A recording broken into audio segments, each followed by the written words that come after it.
Yeah, we don't have enough time. Yeah. We don't have enough time for that. Yeah. Anything you like, Carl, Will probably doesn't eat it. That's crazy. Yeah. He asked me if I like poutine was Frosties soup when and you were gone, fries. Cash. Huh? He asked me if poutine was soup when you were gone. I Yeah. don't think I ever heard of it. Carl's not the biggest fan of Canada, I don't think. We I were think he talking knows about what poutine is and just wanted to shit on you.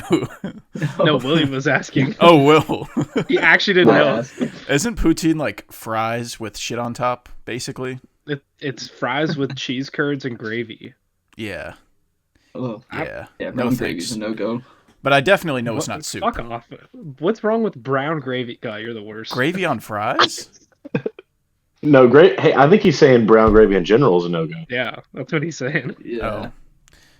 I can get down with that, to be honest. I don't want gravy. Yeah, dude, unless I got on like biscuits, like sausage gravy. Yeah, I have a Yeah, 4-year-old that's nephew that kind of has the same like taste. that. Okay. You want to talk about 4-year-olds, Shut up. Carl? You drink milk. You drink straight What's milk. wrong with that? Yeah. I'm That's what absorbing children the disgusting. nutrients and power from another animal, dude. That's the manliest thing you could do. I don't know. I feel like a Think about what I just said. I forgot what you said already. I'm suckling the essence from the Gosh. udder from an Oh animal. yeah, Carl. He likes well done steak with A1 sauce on it. Jesus No, Christ. I don't like A1. That's what you I have to said. get like Chick-fil-A. No, I have to get Chick-fil-A Polynesian sauce and put it on the steak. Jesus Christ. What the fuck? That's ridiculous. That's crazy. Fucking hell. That's like Gotta something ask I for, would like, do. extra Polynesian sauces, and just so I have it for my next steak. Yeah, that's something I would do in like middle school at lunch and be like, "You eat this." All right, we're just going to leave all that in. Stuff. Yeah. Okay. All right. Oh shit. Welcome to the Film Scoop. Feels good. We're back this week. We're talking about Severance. We got 2 special guests here. We got Evan from the Average Film Enjoyer podcast, friend of the show. And we got William from the Fistful of Films podcast, or what remains of it. Hopefully they get back on it soon.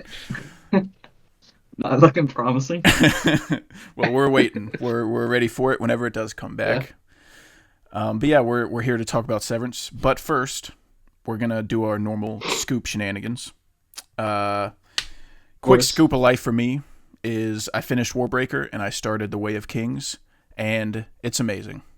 Evan doesn't want to hear it because he's an anti Brandon Sanderson person. Yeah. For some reason, he read one chapter of Mistborn and was like, "Fuck this guy." I read the prologue. Fuck this guy forever because I read one prologue. I'll get back to it. I'll get back to it at some point. But yeah, How far into The Way of Kings are you? I'm like 12%, which is like 500 pages. Yeah. So, no, I started it yesterday. I'm on page 127. So I've been, Damn. and they're like big pages, small font. Like it's a big boy. But His font size is fucking criminal. yeah, it's 1,000 pages, but really, if it was like a normal size font, it'd be like 1,500. Yeah. But anyways, yeah, it's not the book scoop, so I don't want to bore people, but it's really good so far. I'm enjoying it. And did anyone else have any scoops of life before we get into some news? I'll add to the book yammer to piss Alan off. Yeah, fuck you, Alan. I've been plowing through books. I read I Who Have Never Known Men. I read it in one day. It was blowing up on my For You page on TikTok. Fucking peak. It's like 200 pages. Go read it. Really, really fucking good. Okay. And then I read Sharp Objects, the one that got turned into the HBO show with Amy Adams. Good. I've watched the show, and watching the show genuinely hindered my like enjoyment of the book because the show was so good and like such a good adaptation that I just knew everything that was going to happen scene for scene. Yeah, it was crazy, but that was pretty good. I'm reading The Stand. It's also long as shit. So you'll have to update us Good in grief. 30 weeks when you're done. Yeah, I started a few days ago. I'm a third of the way through. Oh, that's really good. Yeah, well, I have like 4 to 5 hours every morning at work when I get to listen to an audiobook uninterrupted. Damn. So I'm just decimating books. Yeah. I think this is my 15th book of the year. Oh shit. Yeah.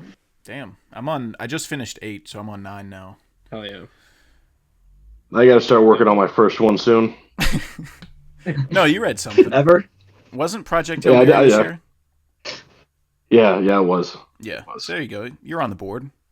Did you open the Odyssey yet, or is it just sitting there? Just sitting there. 100% just sitting there. Are you No, reading my anything, scoop of Will? life is someone wrote, I fucked Carl when he was 10 in the Portagon. That's the newest Dang. edition. My bad. Yeah, I didn't know you'd see that. That's great. It goes between that and Carl the Cuck. Yeah. That's crazy. That's awesome. I'm getting fucking roasted in there Is your boss still calling you fat? all the time. We weigh the same. We're both equal fat brothers, but we would just call each other fat. Damn. Will, did you have a scoop of life? Are you reading anything? I started The Stand too, but I'm only like 20 pages in, and 14 of the pages were like author's notes and stuff. So I read 6 pages. Okay. But it'll be the 3rd book of the year. I like your attempt at fluffing it up a little bit. The author's note for it is crazy. It's like, please read this before you purchase it, and it's Stephen King saying, because The Stand was like, it came out in the 70s, and Stephen King had to cut like 400 pages out of it because they said it was too expensive to publish a book that big. So he went back and like re-added in all the shit he had to cut out.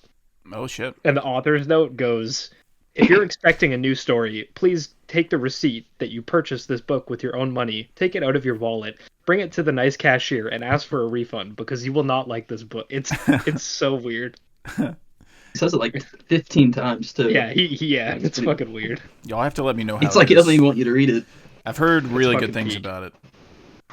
It's dude. Yeah, I'm excited. Ash, there's this character named Larry Underwood, and he is a fucking menace to society, and he is so funny. Hell yeah. I mean, his This name's man- Larry, so we're on Classic Larry, dude.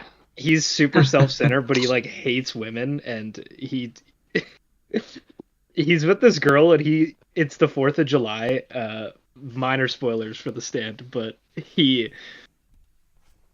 wakes up in the morning and it's the 4th of July and he's like, I'm ready to start Independence Day with a good old-fashioned American fuck.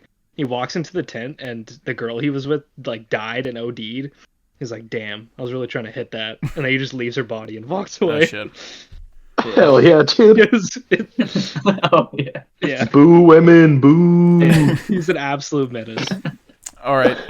There was no news this week, so the only What do you thing mean? what was We there? got Lee Cronin, the Mummy, started shooting. Yeah. I mean, I am excited for that, but I don't know. We'll keep on moving. Did Summer Dude get cast in that? Yeah. Yeah, Midsummer Dude. Or am I Yeah. thinking of something else? What The guy part of that the guy is- that drunk is the it- blood orange juice and ate the pube. Is it- Yeah. Is it Yeah. the Mummy part or Yeah. the Lee Cronin part? It's well, I am excited for it because I got excited because of Lee Cronin because I really liked Evil Dead Rise, but it just didn't seem worthy of like bringing up, you know. Yeah, that's fair. But I am They excited for canceled it. Saw 11 and then brought it back apparently. Yeah, it was canceled as long as TikTok was. Yeah. I don't know what was going on there, but I'm hoping they do make it because I fucked with Saw 10 a lot. Yeah, that's my favorite Saw movie. Same. Yeah, That's me my too. favorite as well. Yeah. Yeah, so really no news this week, but the only thing I wanted to mention was that we watched Daredevil episode 4. Does everyone in here watch Daredevil? I feel like Evan doesn't. but I don't I'm not care. caught up, but it won't bother me. You guys can talk about it. Okay, I'm not going to spoil God. anything. Dang but, it, guys. There's a scene with Daredevil and Punisher that's fucking amazing. And I'll just leave it there. But it's like one of the last episodes one of the last scenes in the episode, and it felt just like Netflix to me. It felt like the Netflix series. I still to this episode I still haven't felt like a big quality drop like I expected to. So I'm fucking with it a lot. Yeah, the only problem I had with it was there's kind of like a reveal in that episode that makes the ending of the previous episode feel more like a blue ball situation. You don't really get what you thought was going to happen. Mm-hmm. But other than that, it's solid. Yeah. I got a potential hot take Mm. about the Netflix and Marvel shows. Of the like good ones, Daredevil, Punisher, Jessica Jones. Daredevil is my least favorite. Yeah, that's the most insane shit I've ever heard in my life. I didn't finish it. That's just like objectively That's wrong. crazy. I watched the first Was it two like you read the seasons. prologue and stopped? God damn it. Then I thought the Punisher smoked. The Punisher. Yeah, I don't is know if you solid. know this, man, but this is for like, we're trying to have intelligent conversation on this podcast, which is saying something coming from me. Yeah, that's I saying a speak lot. my truth. Yeah.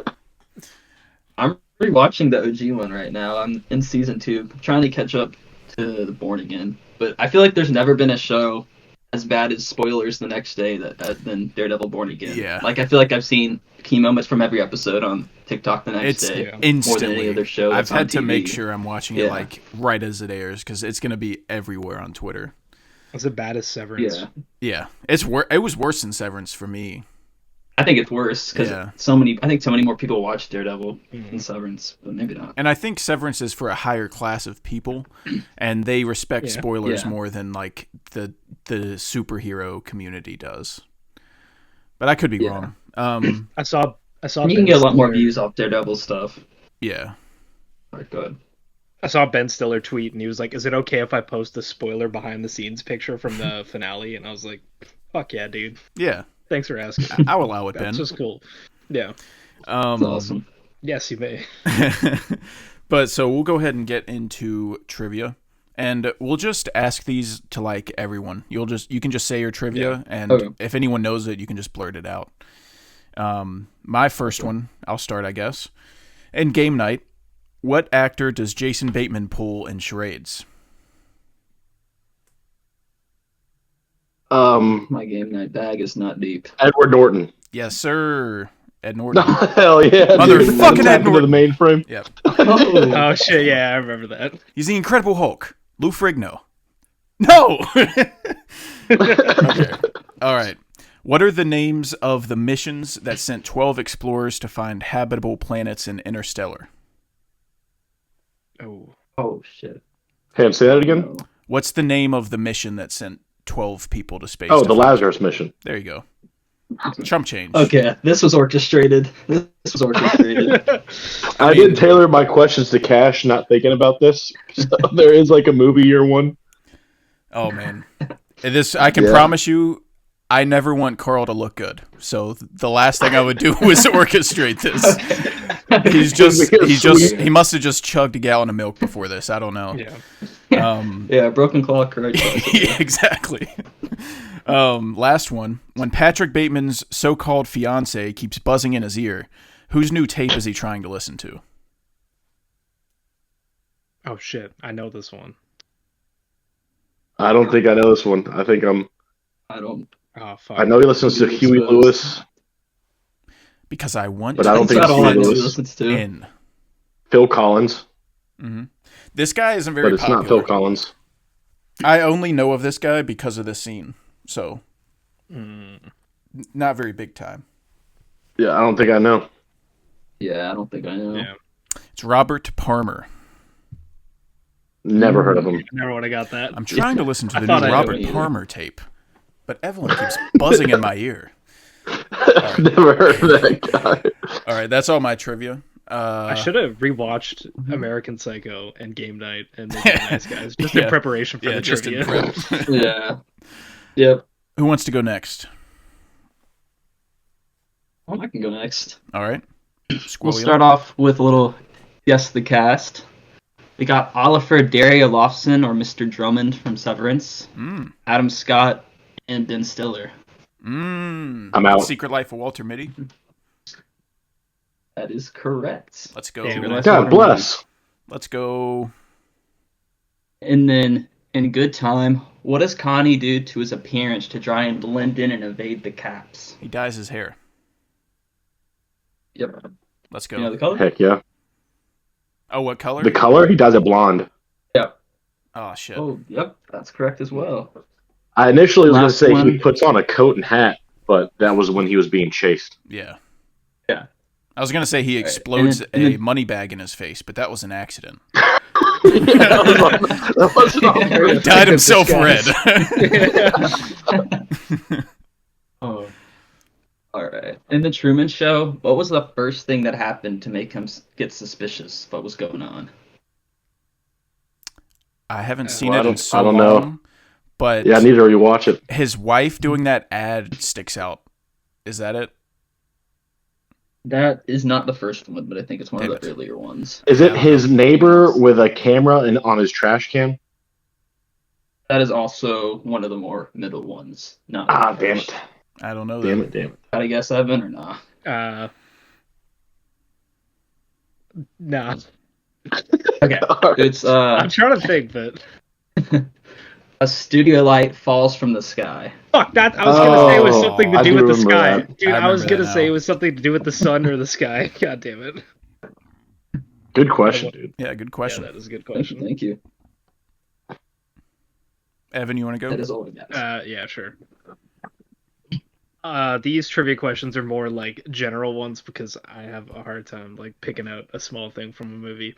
Okay. But which actor was in every single Wes Anderson movie up until Asteroid City? Bill Murray? Yep. Let's go. Oh, Damn. Yeah, he caught the COVIDs and then Oh. he had to drop Mhm. out. I don't know Yeah. why I Was- remembered I- him like being in Asteroid City. I thought he was. I didn't remember him in Bottle Rocket, which made me think that it wasn't Bill Murray. Me either. Yeah, I'm Is trying he in to think Bottle who he is Rocket? in Bottle. I think Evan might have given us a shit question. I don't know if Nah. he's in Bottle Rocket. I know he's in You Rushmore. might have fucked us up the ass. God damn it! I'm gonna fuck you up the ass.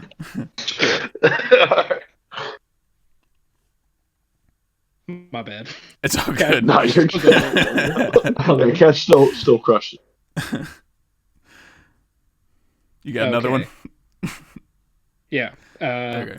Guest film by the cast: Oscar Isaac, Tiffany Haddish, Ty Sheridan, Willem Dafoe. Whoa. What an What the eclectic fuck? group of people. What? Yeah, what a very. All right. Is this Tiffany Haddish isn't in much. X-Men Apocalypse? No, very famous director made this one. I think this is an. The Is card this counter? Secret Life of Pets? Yeah, it's the card counter. Oh, let's go. Damn it. I did not know Tiffany Haddish was Was that in good?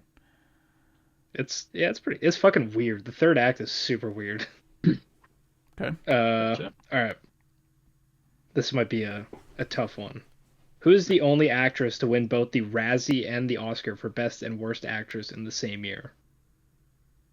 Sandra Bullock. Yep. Oh, God is dang. it The Do you know Blind what- Side? Do you know what movies they're for? Yeah. Oh, What shit. was the I know Razzie once for? the. I can't think what the Razzie's for, but I knew the Blind Side was. Oh, I thought it was she's the won. same movie. Oh, Oh, shit. that would be crazy. Yeah. Really turned it around that same year. It was I for can't think All of the About Razzie. Steve Classic. with the Bradley Cooper. Pretty sure. How did I not know all about Steve? Good lord. This is pretty It bad. sounds pretty awesome. I'm all about Steve. Hell yeah. All right. My trivia. Papa's turn. What year was Hugo released? 2011. Yep. Let's go. Yes. All right. Unfair. What is the Oscar name? Yeah, I know. What is the name of the villain that appears at the end of The Incredibles? The Underminer. Underminer. God dang, I think Cash got that one too. Will can have it. It's Thank all right. you. You're so charitable. All right. I appreciate it. In Superbad, on McLovin's license, where does it say he's from? Hawaii. Hawaii. Hawaii. Hell yeah. Do Give y'all? that to me too. Yeah. Yeah, you can have it. That was We'll split it 3 ways. Oh yeah. Each get one. Split down the middle. All right. We'll do bad description next. Guess the movie by the bad description. Okay. I'll go first. We'll go in the same order we did trivia, just to keep it simple. Sounds good. My guess the movie by bad description is: a psycho goes on a murder spree when an alien invasion makes him feel insufficient.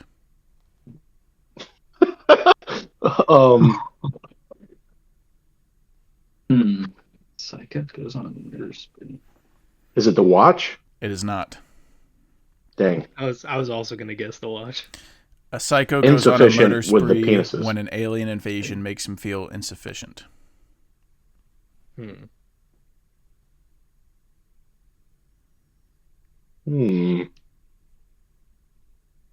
Well, it's not too easy, so that's good.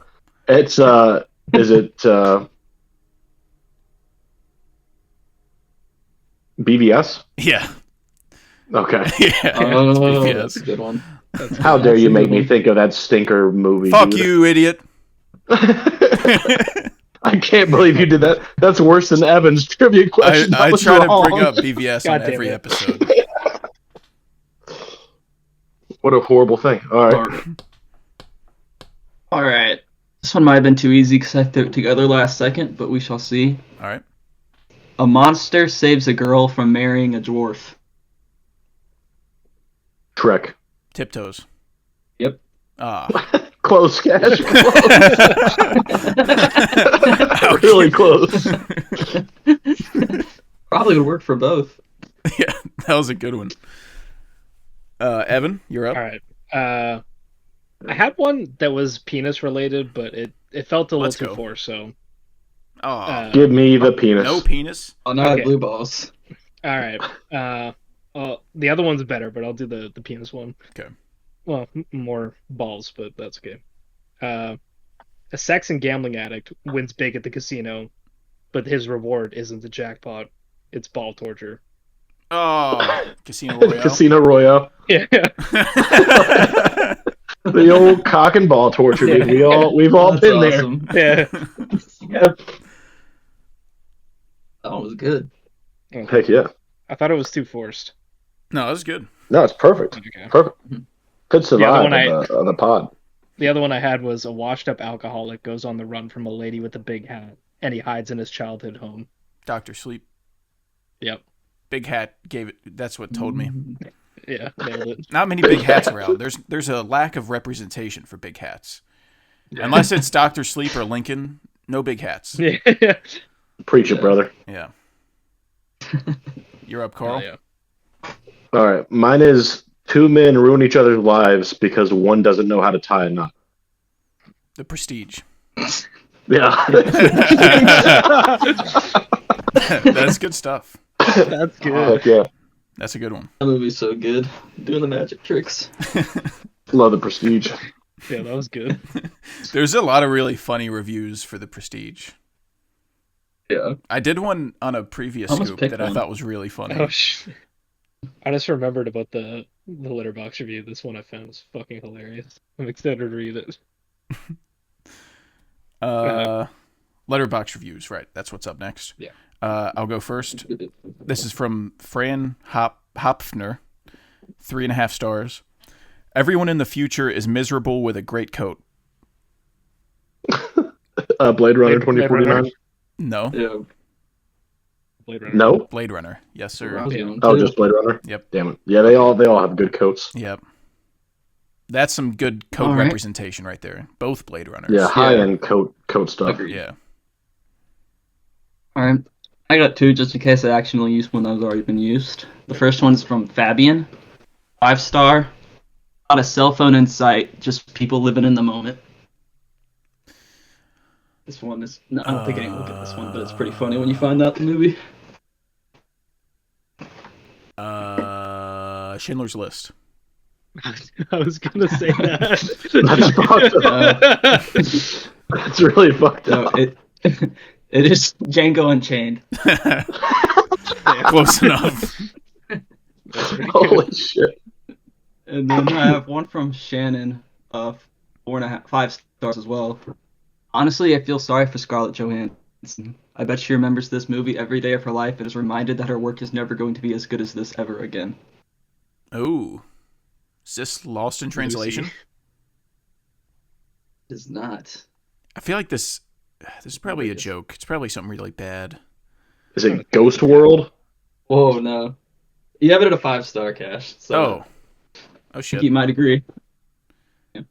Don John? Alright. It is not. I do not have Don John at a 5-star, you fuck. Horny guy jerking off with Scarlett Johansson? That's definitely a movie you would have at a 5-star. No, it'd be Is a it her? 5-star if it was me in it. Her? Is it We Bought a It's Zoo? not her. Damn. It is. I was gonna say Marriage Story. I don't Yes, have it's that at a her. 5 either. Who said We Bought a Zoo? I I don't need know. the I criteria. don't know for what that. this is. It is the SpongeBob SquarePants movie. Fuck Oh, yeah. let's go. Damn it. Yeah, And that is she just does the Mindy. absolute truth. Yep. So it wasn't a joke. It was pure. It was pure spiritual. Pure fact. Yeah. Yeah. All right. Everybody go. Evan and me need to go. Okay. Yeah. Okay. I'm gonna try. This is a long one. I'm gonna try and get through it without laughing. This is 2 stars from Jams Virtual. You really need to be immersed for this movie to work. Like, you gotta watch it without the lights, not even like as a challenge, but just because the movie is so slow, the shots are so ambiguous, it's very easy to lose your attention. If you watch it with your friends, you guys are just gonna be talking the whole time, like, "Oh, what's that? Is that a face? Wait, what room is that? Have we seen this corner before? Oh, is that the dad? Did the Legos move?" Etc. My immersion wasn't great for this movie because I was eating a really yummy bowl of chili. Honestly, it was really good chili. I really knocked it out of the park for this. Like, it wasn't crazy or complex or anything. It didn't even have meat. It was just beans, peppers, and fire roasted tomatoes. but I think adding a little bit of dark chocolate gave the flavors more depth. Also, I used a really good smoked paprika. There's a bit more. Let me get through the rest. Holy shit. Imported from Spain, and I had a little bit of Greek. God damn it. I had a little bit of Greek yogurt on top because I'm not gonna buy sour cream for one dish when Greek yogurt is a good substitute, and you can use it for breakfast. I added to smoothies, but the extra tanginess of the yogurt complemented the chili wonderfully. Anyway, yeah, just eating that bowl of chili kind of broke my immersion. This is Skinamarink. Skinamarink. That's me stammering. Yeah. That was awesome. That was not easy That to was read. great. That was fucking good. That was a great one. That I review want has some of that chili, dude. That review has 14,000 likes. Holy shit. It needs quadruple that. Yeah.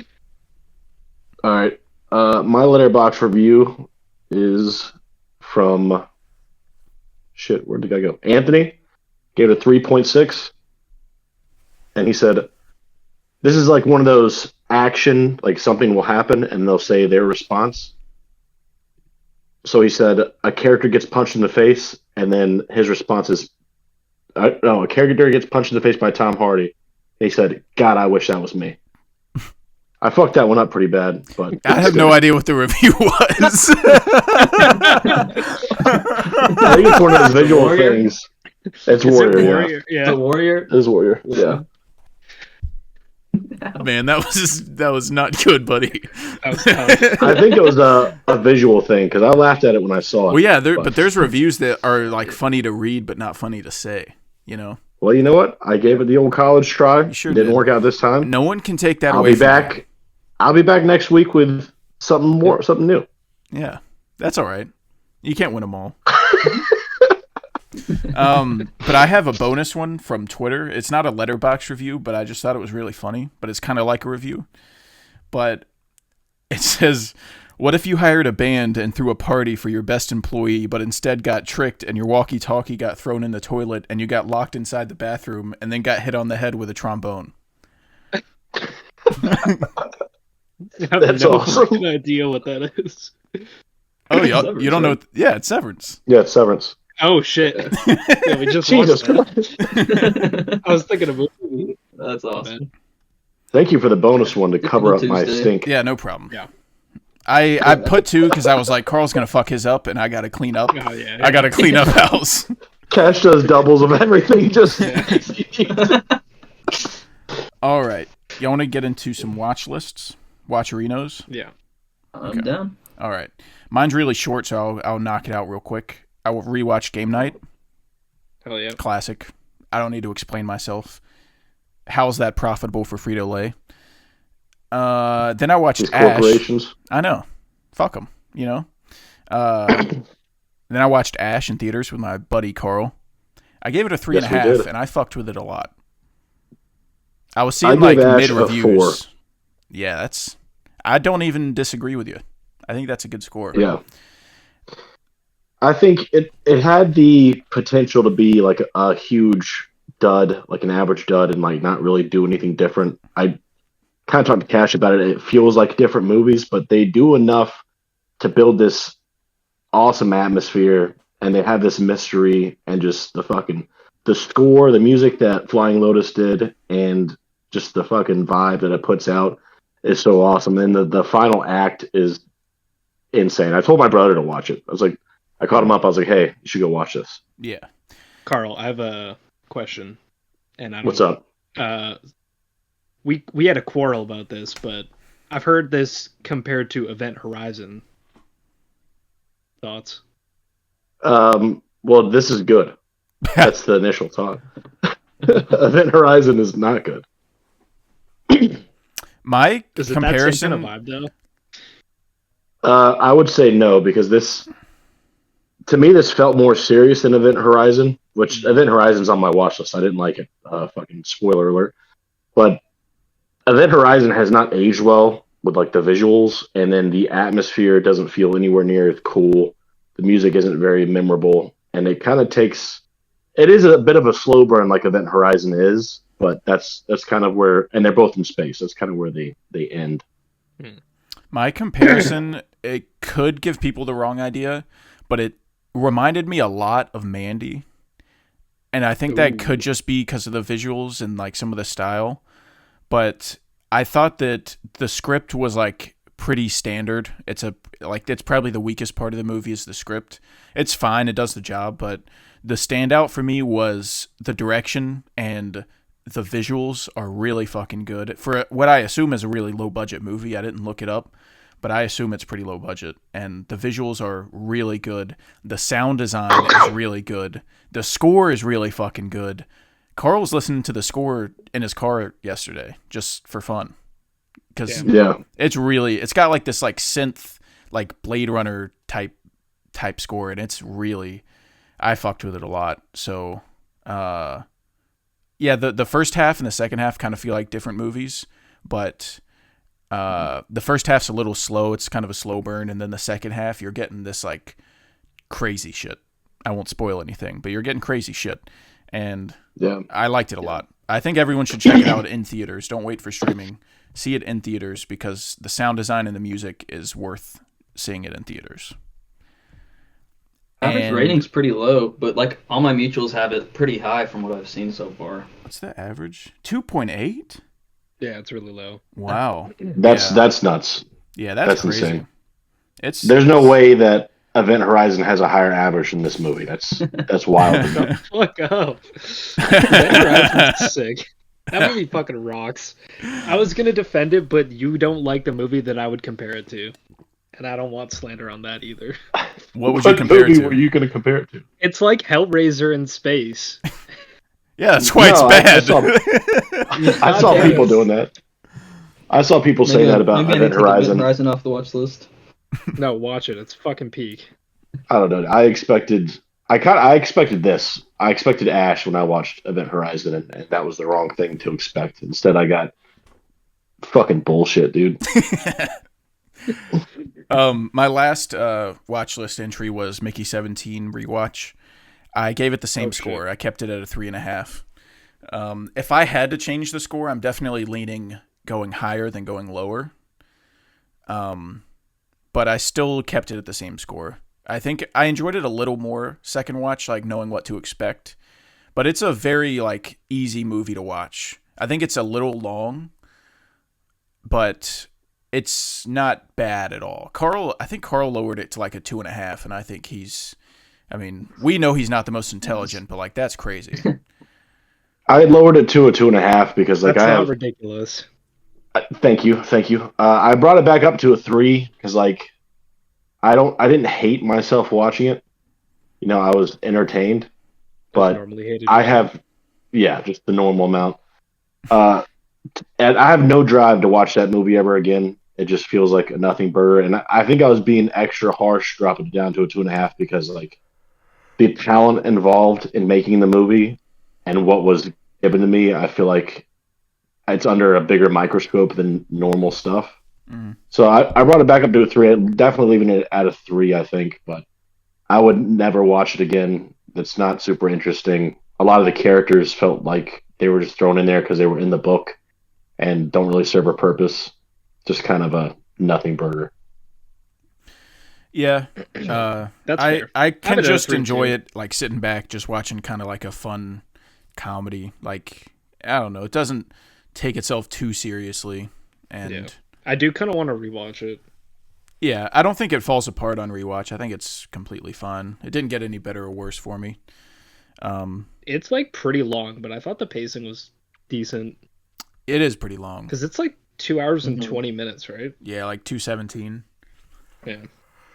Yeah. But that's it for my watch list. Will, you want to do yours? Yeah. Yeah, I was actually asked something on Mickey 17 first. Do y'all think there will be 5 better performances this year than Robert Pattinson in this movie? Probably not. But Probably. We're getting a new PTA movie. the Oscar... shut up. The Oscars will say there is, but there probably won't be. I'd probably give... I don't know if this is crazy, but I'd say his performance in that movie was better than every performance this year, in my opinion. He was fantastic. You're saying his performance in Mickey 17 was the best if it came out last year for like last year's Oscars? Like it was better than Adrian Brody. Yeah. That's crazy. Yeah. I don't think that's crazy. I think it's better than Timmy. I think he was. Yeah. But I guess that's my one crazy hot take. But I haven't seen to the Brutalist, Mhm. so I don't know, but it doesn't sound nuts. I mean, maybe I'm just a slut for Robert Pattinson. I don't know, but that doesn't sound crazy to me. And that could be it too. That could be it. Who isn't? Am I right? Yeah, I mean, idiots. You would like the Brutalist, Carl. There's some gay. No, you would not. You would hate There's the gay. Brutalist. There's gay in Brutalist.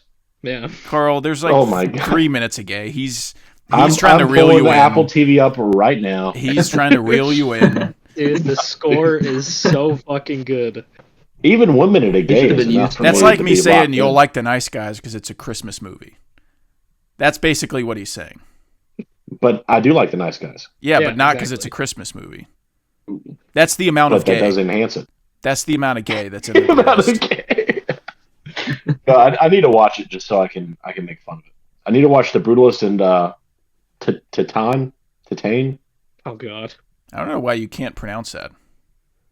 I keep forgetting how you pronounce it. I usually just try to copy you. I've always Titan. said Titan. Titan. Is that That Evan? movie. Is that right? Oh wait, Evan likes Yeah, it. Never mind. I think so. Yeah, dude, it's amazing. You No, guys it's not. Cash, you don't like super weird shit. You gotta watch more weird movies. No, I Like don't. really No, weird I shit. don't need to watch more of them because I don't like them. Because you don't. You need to broaden your horizons. I'm watching them. That's all I can do. I can't make myself like them. Yeah, just keep watching until you like it. No. Evan the comedian. You know, Back at it again. Catan is so. You need to watch Raw, Cash. Just to watch it. I might like Raw. There's a shot near the end that's fucking. Oh, it's so good. I like Bones That and movie All. rocks. That's close enough. Bones and all is mid. Raw's a lot more Fuck graphic you. than Bones and All, but it's really good. I like Bones and All. It's a good. Bones Movie. and All is good. Yeah. One of the better Yeah, Luca the movies. bottom- the movie is good. It's one of the better ones, I'd agree. Decimates challengers. Just from me, but I'd probably lean Bones and All. I'm trying to think which one has more gay, because obviously that's the clear winner. The Challengers, I think. The Challengers has got to be it. you got Mark You Rylance- claim Yeah. to like gay, but then you call Me by Your Name mid, so you're a liar. Dang. That's Fraud. I like men, and Call Me by Your Name is boy. Boy love. I mean, Okay, call it what you want. that's true. I call it awesome. I call it awesome Dude. stuff. That quote of Armie Hammer saying he tried fucking a dude because it was just too hard to be with girls made me die. I thought that shit was so funny. Fucking, what were we doing? Will, your watch list. Will's watch list. We Yeah. Yeah. started talking about gay. All right. Yeah. So mine's pretty short too. My first watch was the RTC this week. It was a Irish movie. I watched this movie called The Guard, comedy with Brendan Gleeson and Don Cheadle. And I've seen The Guard. Absolutely carried. Yeah, it was a good time, really funny. I'd recommend watching it. It was a 3.5. It was a good time. Hell yeah. I agree. Then I rewatched Casablanca for the third time. The first watch I didn't love it, and then I went like a month ago and saw it with my dad in like an old theater, and it grew on me. And then I rewatched it the other night, and I just think it's a perfect movie. And I feel like it's a movie that really helps when you watch it multiple times and actually do a little research behind it, because it's really impactful. And then Humphrey Bogart's great. Ingrid Bergman's fantastic. So I actually raised that to a 5-star, which I don't give out too many of those, so I really liked it. Oh yeah. I loved it. And then I watched this mini-series called Over the Garden Wall, which is an hour and 50 minutes. It's not even really a series. And I thought it was alright. I remember hearing somewhere it was the equivalent of Regular Show, which was one of my favorite shows as a kid. And it just did not get to anywhere close to the highs of Regular Show. So I gave it a 3.5. It was a fun time. It's got really good vibes. Nothing more than that for me. Like fall vibes. Yeah. Yeah, that's what I think Sam told me to rewatch it when it's like getting dark and it's fall outside, and maybe it'll go up for me. So I'll definitely revisit it. And then I watched this old movie called In a Lonely Place with Humphrey Bogart, and it was just a really good murder mystery thriller. And it was really well paced, and Humphrey Bogart, he's just slowly climbing my ranks as one of the greatest actors ever. He's great in everything I've seen. Wouldn't be a Will watch list if it wasn't featuring a movie from 100 years ago. Okay. Classic hump. Yeah, that's all I got. All right. Watcherino. Hell yeah. Mine's a bit longer, but I'll blast through it. It's not as long as the last time I was here. My girlfriend, anytime we want to watch a movie, I say, what do you want to watch? And she says something fun. So we watched something fun. We watched Con Air. Let's go! And this is the Con Air. Put the bunny in the box. Cyrus the Virus. Oh, dude. Cash, your score is criminally low on this movie. It's so I was sweepy. This is that a crime? Dude, it is so fucking funny. I fucking love Con Air. 5 stars. This shit bangs. I had such a good time. I hadn't seen it since I was like, I don't know, 10 years old. Definitely First time rewatching it since, yeah, it was fucking peak. After that, I watched The Tale of the Princess Kaguya. I've been watching Sounds awesome. Shut up, Will. I've been watching through these Studio Ghibli movies because my buddy Ian won't hop off my dick about it. And so I watched one directed by not Hayao Miyazaki. And guess what? It was a 5-star movie because, yeah. It's Ghibli?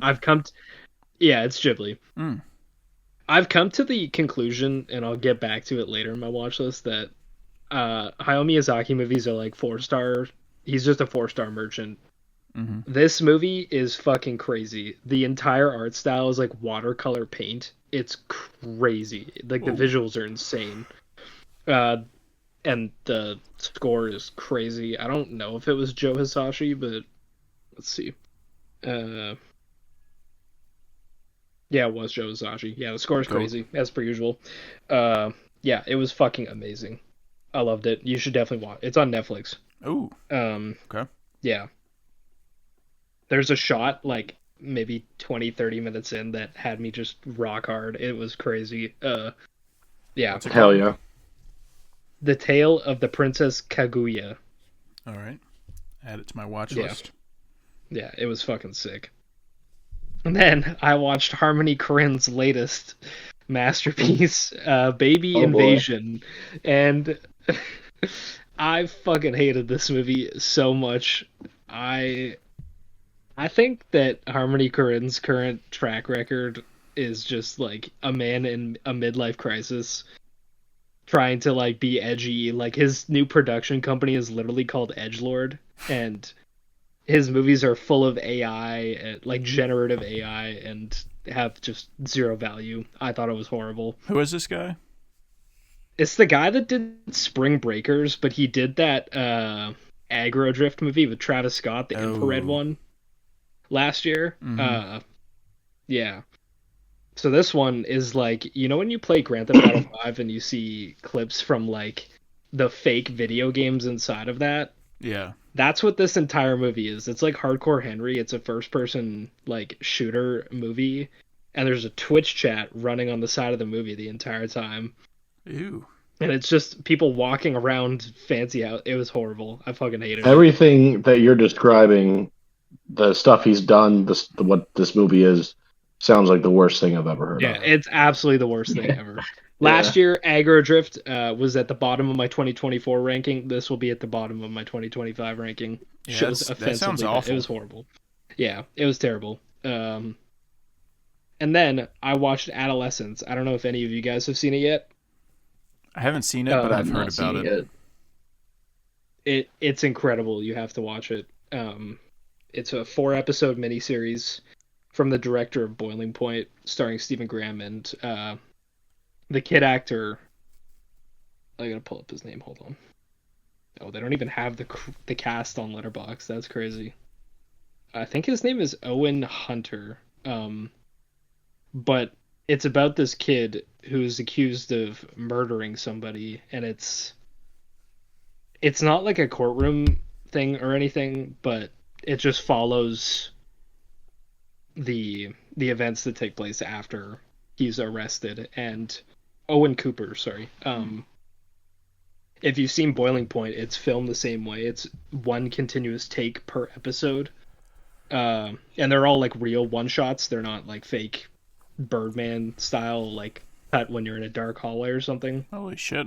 And it's fucking crazy. This kid, it's his first time acting in anything, and like this, he's gonna win an Emmy. Like, I already know it. He's crazy in this. Yeah, the production design's crazy, the acting is insane. Made me cry. Yeah, so definitely watch it. Yeah, Okay. it's like 4 hours. I told my grandma to watch it, and she watched the entire thing in one night. Oh, damn. And I was like, hell yeah. Hell yeah, it's grandma. Really, yeah, it's. I told Trey to watch it, and he watched it in one sitting too. It's really peak. After that, I watched. Haroon recommended this to me: The Assassination of Jesse James by the coward Robert Ford. Fuck yeah. Banger. If 2007 wasn't the most stacked year ever for gritty thrillers, Roger Deakins would have won Best Cinematography for this movie, because it's like one of the best looking movies I've ever seen. Casey Affleck, Brad Pitt, Sam Rockwell, Jeremy Renner, Sam Shepard, Zoe Deschanel. You're getting me going right now, dude. The cast is crazy, and it's so fucking good. It's like a really slow burn. It's not a like usual cowboy western, but it's like a character study. Brad Pitt plays Jesse James, and he's like just freaking the fuck out in his own head and really losing his mind. And Casey Affleck plays Robert Ford, and he's this like just coward that kind of gets tagged along on the journey. But highly recommended. It's really good. Hell It's yeah. pretty long. It's 2 hours and 40 minutes, but the pacing's really good. It went by quick. Okay. Yeah, definitely recommend that. It's from the guy who directed Blonde, and I don't know how he went from good movies to that. Because Blonde. Yeah, was shit. I skipped Blonde because everyone said it was you don't so need bad. to watch it. You don't need to watch it. Okay. After that, I watched Bicycle Thieves. This was a rewatch. I don't know if you guys have seen it, but this is the old Italian movie. It's about a guy, and his bike gets stolen, so him and his son just roam trying to find it. Yeah, I watched it a long time awesome. ago, but I liked it. Yeah. Italians have this like way of just making walking through the city the most entertaining shit ever in Yeah. a movie, because a lot of them are like that, and there's just something about it. Like the Fellini movies are like that, and this thing's like 85 minutes long. Well, it's But, just cool yeah, seeing it's- like old, like other places like in the 40s and 50s when they were making these movies. They're just like, Yeah. I don't know. You get to experience like different time periods and different places, and it's really cool. It just feels really alive. Mm-hmm. Like it doesn't feel staged. Mm-hmm. So yeah, that was sick. Like that's part of the reason I like Wong Kar-wai movies is because I'm in 90s Japan. Like that's awesome. Yeah. It's nostalgic, kind of, even though you didn't even live in those times. Yeah, it really does. Yeah, that's a good way to put it. Well, not Japan. He's in Hong Kong, I think. I think that was racist. Anyways, yeah.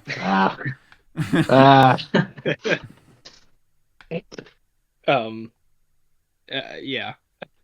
On my podcast with my buddy Trey, we're doing an MCU rewatch, which has been really eye-opening for me. I've changed my scores around a lot.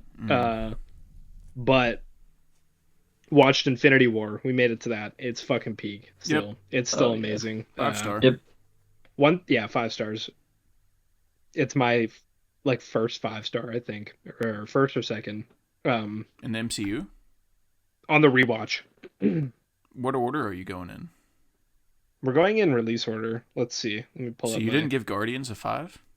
I gave it a 4.5. What the hell? I know. Guardians 3 will be a 5 though. Yeah, Guardians 3 is my favorite MCU movie. Same. On rewatch, the one that stood out the most to me was Avengers: Age of Ultron, which, holy shit, what a banger! I fucking love that movie. Oh, I thought you were gonna say bad. No, it's crazy. It's my number 3 in my ranking. What? I gave it a 4.5. Yeah, I love that's Age pretty of nuts, Ultron, dude. Damn. Dude, James Spader goes so hard in that He's movie. the GOAT. Oh my god! If you haven't watched that in a long time, the only flaw I have with that movie is like Wanda and Quicksilver are shit. They're horrible in it. Yeah, that movie you just told me to put on my watch list, I'm taking it off now. God damn it. If you're putting Age of Ultron at number 3 on your rankings, we're not compatible. Crazy. Dude, I dropped the Winter Soldier so much. It was crazy. Oh, let's not hear any of that. A lot better than Age of Ultron, I can tell you that. Dude, the action in Winter Soldier is so shit. It looks like ass. I dropped it to below the first Thor movie. Alright, Yeah. Dude, what the hell's wrong with you? What do you have, shit for brains? Are you trying to replace Carl as a town idiot? I told what are you doing bringing on these Bush League guys, dude? I told you that my opinions have changed a lot, but yeah, Infinity War is still sick, and I appreciate that it's like super intense and engaging and fun, even though it's not jam-packed with battles like some of the other ones. Like it still manages to be a super engaging movie without being a slop fest. After that, I watched LA Confidential, which is just a fucking cool movie. Hell yeah. Will recommended that to us, I think, in the raffle. Was that what it was? It's really fun. Yeah, it was you have good. Guy Pretty Pearce, awesome. Russell Crowe, and Kevin Spacey are 3 detectives that are all different like styles, like hard and battered and by the books, and plays the minds of people and fucks with people, and they're trying to solve this crime. Kim Basinger, hot as shit in it. Yeah, it was peak. Also, Danny DeVito's in it. Pretty awesome. He is. Yeah, it's a good movie. Yeah, he's funny. And then after that, decided to do something pretty cool. Did a double feature of Night at the Museum 1 and 2, Battle of the Smithsonian. Now look at you, Damn Carl. it, you called my... Now look at you. I told you I did something pretty fucking cool. I have egg on my face. The first Night at the Museum movie is so fucking funny. Yeah, it's awesome. So easy to watch. It's just shenanigans, dude. And Owen Wilson and Steve Coogan just fighting with each other. Is the second one the one with Jonah Hill? Yeah. It is? Actually, is there a third one? Yeah, there is a third one. No, Maybe Jonah Hill's not one. In the second one. No. Fuck. Dude, You gotta watch the trilogy to get to it. Yeah, I was showing Carl the scene of Jonah Hill at the museum. I thought it was so funny, but I guess you haven't gotten to it yet. Maybe it's in 3 or something. I don't think I've seen it. Okay. Dude, John Bernthal plays Al Capone in the second one. Oh hell yeah. That's a massive W. But yeah, the first one is such a banger. It's a classic. Yep. It's fucking hilarious. The Easter Island head, you dum dum, you give me gum gum. That shit makes me giggle. Like, just takes me back to being a kid. That does remind me of being I don't a know. youngster. Yeah, I don't know if Sean Levy fell off so hard. Yeah. After Real Steel, he was like, Wait. man, you only have so much juice in you. Don't get me started. Yeah. I think You I did remember Real this. Jonah Steel Hill so was like, dirty. oh yeah. Sean Levy does us dirty. So that's what he gets, all right? Yeah. We spend our hard-earned Yeah. doubloons on tickets to see his movies, and he spits in our face. And he says, you're welcome. I don't know if you've ever spent money on any of his movies. Yeah, you have. I said you. Yeah, I have. Oh. Do you know what movies he's made? I assume watched- bad ones. You watched one last year, Carl. Shit, what movie? Deadpool and Wolverine. Oh. Never mind, that one was awesome. Yeah, it is. It is awesome. But fuck him. All right. But All right.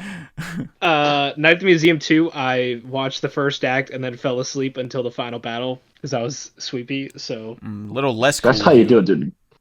Cut out the middleman, you know? unfortunate situation, but I woke up for the final battle and that was awesome. Yeah, Got straight to skip all the business. talking scenes. Put that on ×2 speed. I gave it a 3.5 because the battle at the end was sick. Nice. Yeah, and then today I watched Princess Mononoke, which was pretty cool, but also too long, and the second act was kind of boring. Yep. I felt the same exact way.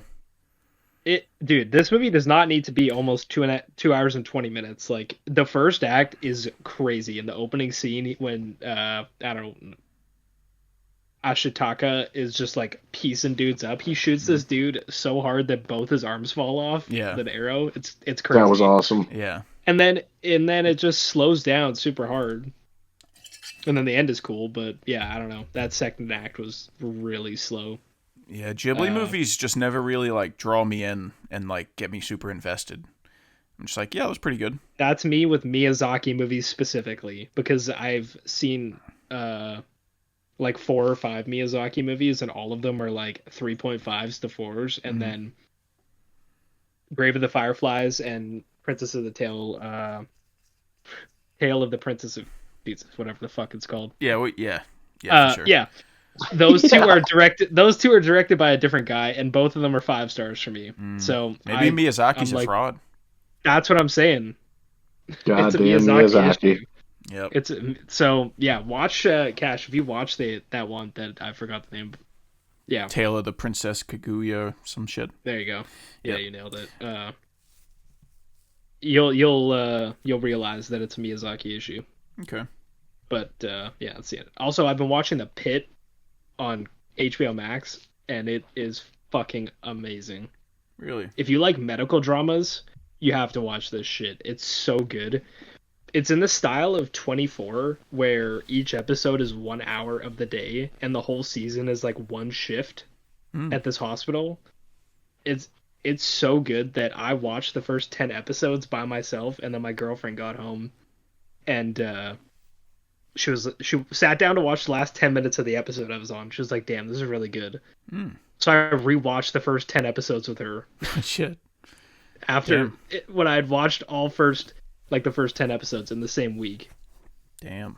It's so good. Yeah, so watch that. Yeah. shit. I've heard good things about I've seen the trailers for it, and I thought it looked like something my mom would watch. that Crazy Strays. I don't know are what that getting- means. That's a bad thing. That's a bad thing. But now that Anything you're that a mentioning, mom would watch is not good. now that you're mentioning TV, I completely forgot I started watching The White Lotus. I've seen like 4 episodes, and it's been Let's really go. good. Of season 1. Yeah, season 1. Yeah, Nice. it's been really good, really I kinda- chill, It's really really funny. good. Dude, I kind of fell off season 2. Really? I've heard I wasn't enjoying That's like my favorite season. I've heard such mixed things about season 2. I've heard like 3 people tell me season 2's bad, but season 3 is good again. And then I've heard other people say season 2's their favorite. So It's Yeah, it's my not bad, favorite. but like this isn't spoilers. The prostitute storyline, like I know that it like loops in more, but they focused on it way too much earlier on, and I found myself bored. But Christopher from The Sopranos is in it, hell yeah. and he has an addiction, and his addiction is fucking women. Let's go. Be Lame. better if it was fucking men, am I right? Oh, That's up what top. I'm saying, dude. But Yeah, I was gonna say the old ladies watching White Lotus. I've caught like a few sequences in there. It seems to be a decent amount of gay, so maybe it's maybe it's right up my Why do you alley. think I'm I watching it? love season 1. Carl, you get to see Steve Zahn's balls in the first episode. Of course I've seen that sequence. Yeah. I hyper fixated on Googled that. it. Hell yeah. That was it for your watch list? Yeah, that's it. All right, Carl. You have anything? All right, I got a pretty shrimpy watch list. I watched Event Horizon, which we talked about, which I didn't like. It had a pretty interesting like setup, but I thought that it just led to a big like nothing burger. It was trying to be this like cosmic horror, like awakening this entity, but it I feel like it took forever to lead up to that. And it does this like fake nightmare thing at the end that pissed me off. And there's only like one sequence where the main villain's actually like scary, and then he does the dumbest thing you could think of right after that. It was just I did not like it at all. If it was trying to be funny, it didn't work, and if it was trying to be scary, it didn't work. Like it just not for me. Okay. Next thing I have on my Watcherino is the Europa Report, which is another sci-fi. I would call this a sci-fi thriller. It plays out like found footage, like it's a mockumentary style of like this lost space voyage that they've finally declassifying the footage of. And it wasn't anything crazy. The performances are good, and the some of the effects are good. It's not. It's like a smaller budget movie, and you can tell, but it was still interesting. I gave it a 3. I thought the concept was really cool if they had leaned into some of the more like horror elements of it. It was solid. Hell yeah. And then I watched Underwater. Oh. Yeah, I watched that the other day, and dude, I think I was like the last thing I'd watched was Ash, and then I came home and watched Underwater, and Underwater was pretty cool. I gave it a 3 just because it doesn't really flesh out a lot. It's like just kind of the ship is sinking basically. We got to get from point A to point B fast, and there's creatures, but the suits that they wear is fucking awesome, dude. The visuals of everything looks really cool. It's something I noticed in Ash. I noticed it in this too, is just the props being like super awesome looking, and having like kind of putting you in the environment even further. And it's a really cool way to make because they're at the bottom of the ocean basically, and it's a really cool way to help liven up the atmosphere when you have people in these big cool suits and stuff, instead of just emptiness and like black. Okay. Yeah. And then the last thing I have on my Watcherino is The Boy, the Mole, the Fox, and the Horse, which is like an animated short thing that was based on a book, I think. And it was good. It was sweet. I liked the art style. It's just about this kid walking around with these animals, fucking Dr. Doolittle and everything, and they're having a good old time. Hell yeah. Nice. Nice. That's it. Yeah. That's all. All right. I stepped away for a moment and came back to pull up Carl's letterbox to see what movie he was talking about. And then I remembered he doesn't use it. Yeah, fuck you, Carl. I thought I rated that one. You rated Event Horizon, and then before that, the last movie you rated was in November last year. Oh, yeah, I didn't do the actual Maybe he's just review. not a logger. Yeah, I'm not Yeah, logging I it. just have like done the stars. Yeah. Yeah, like it's hard. Anyways, it's time to get into Severance. Hell yeah. Yeah, getting some Sav talk, dude. It's fucking time. This is gonna be kind of a messy discussion, like kind of all over the place. Whatever comes to mind, you can spit it out. But I do have a couple bullet points to cover. Just give us some talking points. So I guess we'll start with, how did you guys think that season 2 compared to season 1? I think it did a good job of like continuing to build on the mystery intrigue. There was definitely, I felt like, deeper character exploration in this season, because in season 1 it was mostly just a lot of Mark. Now we get to see more of like every single character, even them outside of Lumen. And then with the whole Gemma situation and Cold Harbor, the stakes I thought felt a little bit more elevated than they did in season 2, because as the season went on, you kind of thought Cold Harbor was something that was going to affect Gemma somehow. We just didn't know exactly what. And then I think the budget being higher was very apparent, because visually I thought the show looked absolutely stunning this season. I mean, you have the standouts of episodes 7 and 4 and 10, but I felt like you could definitely tell the budget was increased. Yeah. And I think there's a little less humor in season 2, but I think it worked because the tone definitely got a bit darker. I think you could classify season 2 as like more of a drama romance, where season 1 was kind of a drama comedy. But I don't think it missed a beat personally. Yeah, I definitely agree with the tone. Season 1 was a lot funnier because it was a lot lighter. Like, there were moments where it would get serious, but it was like a workplace comedy, sort of. And, you know, you had Dylan, like, making all the jokes about his rewards and, like, the egg bar and the waffles and all that shit. And in this season, like, there's so much heavy shit going on all the time that there's not many opportunities for jokes. So it's different. It's not necessarily like a positive or a negative. It's just like different from the first season. But I agree with you. It felt like they really dove into characters a lot more. Like, even though it wasn't my favorite episode, it was actually my least favorite episode. We did get a whole episode on Cobell and her backstory, and it does like deepen the show. Even though I wish it was kind of done differently. But we get a lot more Milchick, and we get him a lot more like, we see another side to him, I guess, where in the first season he was just the intimidating boss guy. And in this season, like, we're seeing how his superiors treat him, and it sort of makes us root for him more. And I really liked that. I fuck with Milchick heavy. That's my guy. Hell yeah. Yeah. I Mr. thought Milkshake. that, yeah, milkshake.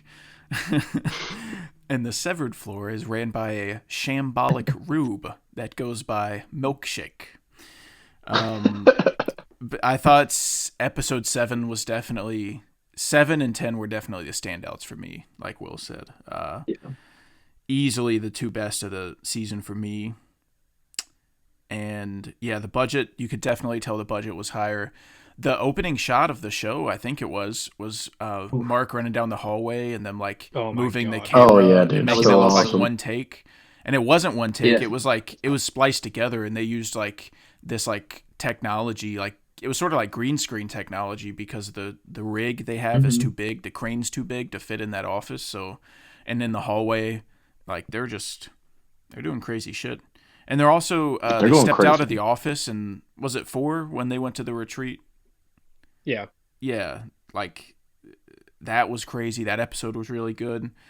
So I really thought there was only 1 week episode, and even that's like not that bad. It was just a little slow.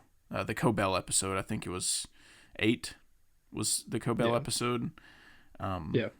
But yeah, I think season 2 is, I'd say it's probably like as good as season 1. I don't know if I would have like a clear favorite over 1 or 2.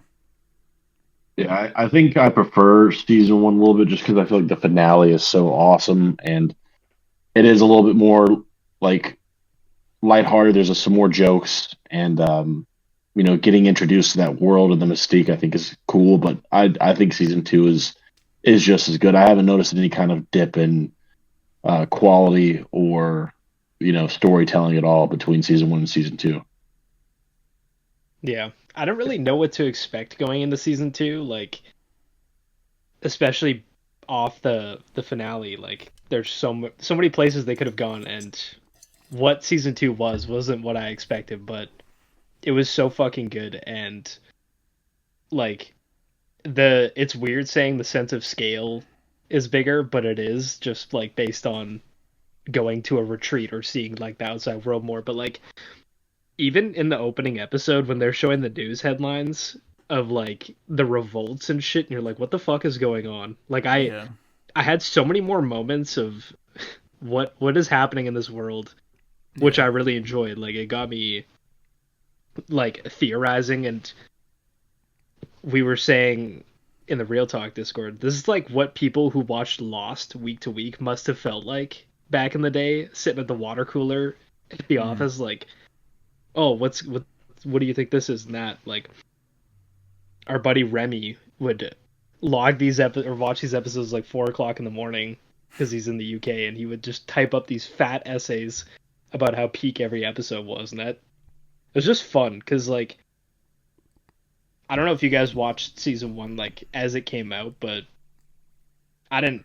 I watched it just like by myself. I don't have people to talk to about it, and that experience was just so awesome of getting to theorize and shit like that. And it was, even though it was a way more intense season and super dark and depressing, like episode 7 was just a punch to the gut. It was like just wildly entertaining. Yeah. A lot of the time. And like the reintegration montage at the end of episode 3 led to some of the like biggest boner fuel edits I've ever seen in my entire life. Like that whoever like edited that and directed that shit was just going crazy. God that mode. Whole thing, dude, it's fucking crazy. Yeah. But like episode 10 was insane. I had a wicked grin on my face for the entire Mark talking to himself like innie and outie. I thought that sequence was so fucking sick. And it I didn't expect to get mad at any Mark the way I did. Yeah. Like the finale really threw me for a loop, which I wasn't ready for. Like, yeah, because obviously the season 1 finale is iconic for its insane plot twist at the end, but this one was just like mini plot twist after plot twist, and like throwing a wrench in the machine over and over again. Like hands on the head type moment, which it shit is just fun to watch. Like episode 10, not exactly a happy episode, but I had so much fun watching it. The Mark and Drummond fight was so peak, and that first Gwendolyn punch Christie was so funny, dude. Gwendolyn Christie, I think that's her last name, but pulling up to fight another big dude. That shit got me so hyped. Dude, when Mark was when Mark was pointing that gun at the lady and screaming at her, that was do y'all know what I'm talking about? That was so funny. Yeah. Yeah, the nurse lady. Yeah. Oh. I feel like the finale just really incorporated everything that makes Severance so awesome, because there was like a lot of really funny moments in it, but also serious, had you asking questions. It's just fucking amazing. Yeah. I prefer season 2, but I also didn't rewatch season 1 beforehand just because I didn't have time for it, so it might be that. But yeah, season 2 did not disappoint at all. Somebody called me and it fucked up my audio. Yeah, when Mark was pointing the gun at that lady and screaming at her, I thought that was so fucking funny. And I saw it on Twitter today, and it just made me bust out laughing. But yeah, since you brought up the finale, I guess we can go ahead and talk about that. How did y'all feel about the end of the finale and Mark choosing to go with Helly instead of leaving with Gemma? were. It seems like the fan base is sort of split on like what they wanted to happen. And some people were like, yeah, I mean, like he doesn't know Gemma, he knows Helly, so go with Helly. And then some people were like, well, fuck you, you're not a real person, and like you can't have a life with Helly, so you're just being an idiot. Like, go outside and let Mark and Gemma live their life. You know, how did y'all feel about it? I think character-wise, it made sense going in the direction that they went to. Despite the fact I was standing there, I was like pacing around my room for the last 15 minutes of the finale, yelling at the TV. I was yelling at them to go out the door. But then when I really stopped and thought about it, I was like, dude, I get. I mean, this could be the end for both of them. I get both of them wanting to, even if it's the last 15 minutes together or wherever it goes from here. I can see why he turned around because he doesn't know Gemma at all. Yeah. So I thought it made sense to go in that direction.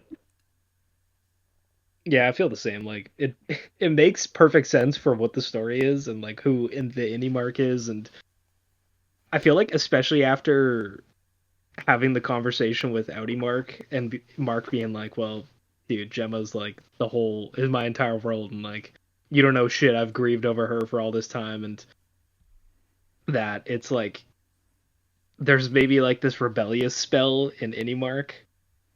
So it makes sense, even though I had me like fucking punching the ceiling. Mm-hmm. But I love it. I think the way that the finale ended being, and I'm curious what your guys' thoughts on this, is that like there was a lot of, would you have been happy if that was the end of the show? And honestly, like I wouldn't be mad if it never got renewed for season 3, and that's just how it ended. I'd be mad if like the creators wanted to do more, but it got canceled. But yeah. if that was like their plan, was like ending it right there, it wouldn't leave like a bad taste in my mouth. Like I'd be okay with it. I would be slightly upset just because I feel like they've hinted at a lot of different stuff, like with the fucking goats and like what Lumen is doing, and a lot of the mystery behind the company itself. For you to just kind of do this romance thing and then end it there, but it's still awesome. But I would be like, you know, why'd you like? We have an entire episode. If it ended now, we had an entire episode dedicated to Cobell for nothing. Yeah, but I feel like they may never explain like exactly what Lumen does. I feel like the intrigue of Severance is the theories and like looking at little details and trying to piece things together. So I don't know if they're ever gonna like full out say like this is what Lumen does. Because that was one of my bullet points I wrote down, was like they explained what Cold Harbor was, and that it's Mark creating a new consciousness for Gemma, and that all of his files were new consciousnesses for Gemma. But they never explained like why they're doing that and what purpose it serves. All of that's just theories as of now. Like I think on a previous episode, we talked about the theory that each one of the rooms that Jim is going into is like a different kind of trauma, and Lumen is trying to remove trauma and remove pain from people's lives. So they're like testing it, and then they're going to mass market it to people and say like, hey, if you have this thing, and their ultimate goal is to, this is just a theory obviously, but their ultimate goal would be to sever grief from people's lives. So that's what they're doing with Mark and Gemma. That's a popular theory, and I think that makes a lot of sense, because they also said in the finale, Mr. Drummond said something about like Kier's goal of destroying pain or something like that. So I think that makes sense, but they've never said exactly what they do, and I don't really know if they ever will, because I think the fans get a lot of joy out of like trying to figure it out. Yeah, I don't mind if they're still ambiguous. Like, but I mean, we've definitely learned more about what they're doing from the beginning of the show to now. So, like, as long as like they continue to kind of give us little breadcrumbs, I'd be okay. Yeah, and there was a lot of theories that the Cold Harbor room would be like death as the last stage, and I guess like it kind of was. But I didn't expect it to be the crib, like unbuild the crib, take the crib apart. But Yeah, that was a really cool like visual representation of like the last of your emotions because they're just severing off like your emotions completely, and it Yeah. could be like a really dark, kind of like the SpongeBob movie, with Plankton enslaving everybody. Yeah. They turn everyone into mindless drones Of course. to enslave everybody. That would be nuts if Severance is just the SpongeBob movie. It might be. And still, You mean Genius? Yeah, yeah. Yeah. It's weird. Like they gave us so much in that last episode, and even like people dog the Cobell episode, or not dog it, but like maybe criticize it for being slow. But it's definitely not filler. Like we found out that Cobell created Severance as a way to like maybe take her mom away from dying. Like it's like a crazy lore drop, but then you get into the why, and it's like, and it goes back to the Lost thing where it's like season 6 of Lost is not a very good season of TV, and it's like, do you need the why when the show is that good and the characters are that good? Like obviously the end game is, I mean, who knows how many seasons it's gonna go for? I would be surprised if it was more than 3. Like I feel like the next season's probably the last, just based on how much we got of the what. But I feel like it was pretty satisfactory in like information for a season, even if most of it came like right at the end. Mm-hmm. Yeah, I agree. Yep, I agree too. My next question was, what is everyone's favorite / best character? Mr. Milkshake. Do we all have the same one? Enough said. Well, my Devour Feculence, dude. My favorite character is Milchick, but I think the best, like written, at least the most interesting to me, is actually Helly. I think the dynamic of her innie and outie being able to swap out basically without anyone knowing is really cool. And then her being this, I don't know if she's a pawn or what the hell her outie is, but she could lean into this like she's a Kier or she's an Egan, so she like has to do this, but she like likes being her innie version even more. Like there's a really cool dynamic with Helly, so I think she's really cool written. But my favorite is definitely Milchick. Mm. My favorite's Miss Huang. No, I'm just kidding. It's Milchick. Yeah. Easily Milchick. Like not even close. Anytime he's on screen, I get erect. I get so happy. Anytime he snaps, I'm like, oh yeah, dude, fucking give it to him. Yeah, I've never seen like this type of like. There's like villains that people love. Like people love Homelander, people love Gus Fring, but he's like such a unique character that like he's the opposition of our lead characters that we also like, but we don't really see him like that at all. And I know that's partly because of the really good writing of season 2, where like we're seeing his his bosses and how they treat him, so it humanizes him a lot more. But it's so weird how he's this guy that's like controlling our characters, and he's sort of the bad guy, but no one really cares that he's the bad guy, and they just love him. So that's probably a lot that has to do with what's his name? Tremel Tillman, his performance. Like he's just so for fucking sure. good. He's so charismatic. He's so funny. And I haven't fact checked this, but I said last episode I think he's in the new Mission Impossible. He is. I just pulled up his IMDb. That's crazy. Okay, yeah. That's so awesome. I'm really excited that he's in that. I hope it opens some doors for him because he's really good. Did y'all see the video of him conducting the band at the press conference? Yeah. That was awesome. That's so That's fucking fucking awesome. crazy, man. They need to do that at the Emmys. Oh my god. Have the Lumen band. Dude, you get some. That would be the greatest thing ever. And I love that, like. Oh, good.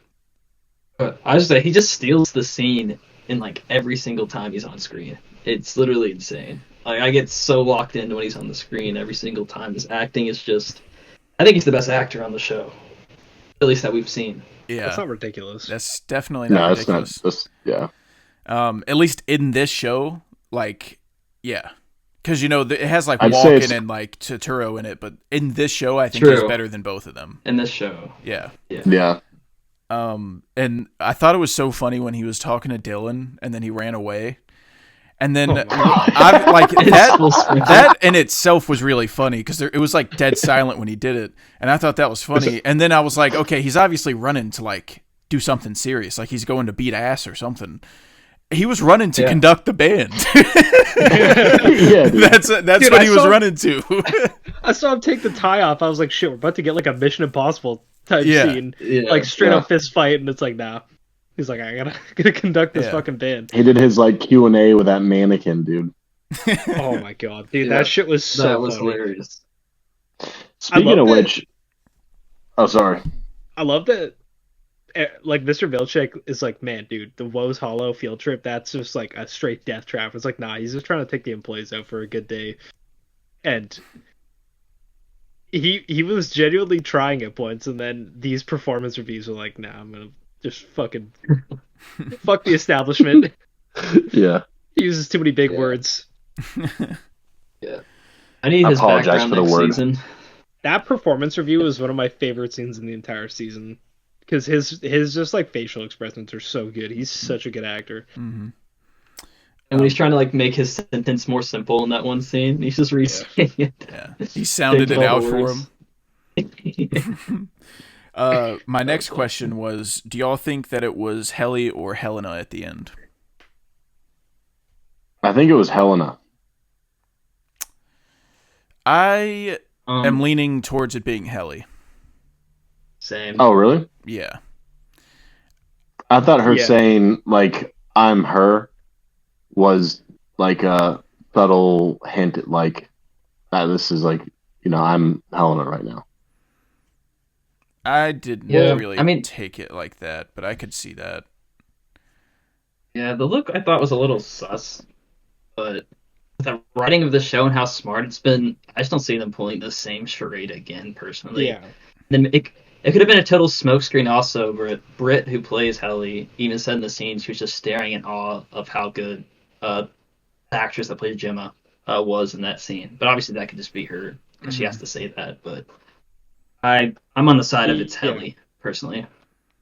Well, I don't think it's like the same trick again, but I think they've dropped like subtle hints at like Helena kind of being. I think she hates her real life, and she sees like her there's that scene, I don't remember what episode it's in, but she's like watching the footage of her Annie and Mark like kissing and like them being happy, and she goes in. Obviously, we think she's spying, and she could have been spying, but she did let Mark hit, and that was not part of the job description.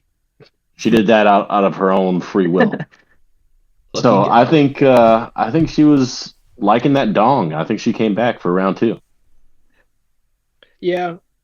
I don't know. Like, because Britt Lauer, in an interview after the finale came out, said it was Helly, but also What's she if you're gonna like say? NDA, you can't really you can't lie.